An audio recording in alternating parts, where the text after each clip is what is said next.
পটল আর কাঁকরোলের ভর্তা বানাবো, সেজন্য কড়াইয়ের মধ্যে দিয়ে দিলাম কাঁচা মরিচ। এবারে পটল কাঁকরোল কুচি দিয়ে দিচ্ছি, সামান্য পরিমাণে হলুদের গুঁড়ো, আস্ত দেশি রসুন, কয়েকটা চিংড়ি মাছ দিয়ে ভালো করে নেড়ে নিচ্ছি। দিয়ে দিলাম স্বাদ মতো লবণ। এবার ভালো করে ভাজতে ভাজতে একদম পানিটা শুকিয়ে ফেলবো। পানিটা না শুকালে বাটতে নিলে ভালো হবে না। চাইলে ব্লেন্ডারে ব্লেন্ড করা যায়, তো আমি শিলপাটায় বেটে নিব।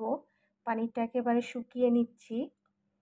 পানিটা শুকিয়ে গিয়েছে, এবারে শিলপাটায় বেটে নিয়েছি। ভর্তা শিলপাটায় বেটে নিলে খেতে ভালো লাগে।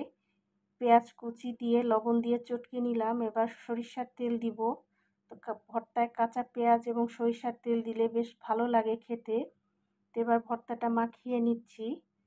তো খুব সহজেই তৈরি হয়ে গেল পটল কাঁকরোলের ভর্তা। খেতে তো দারুণ স্বাদ। ধন্যবাদ সবাইকে।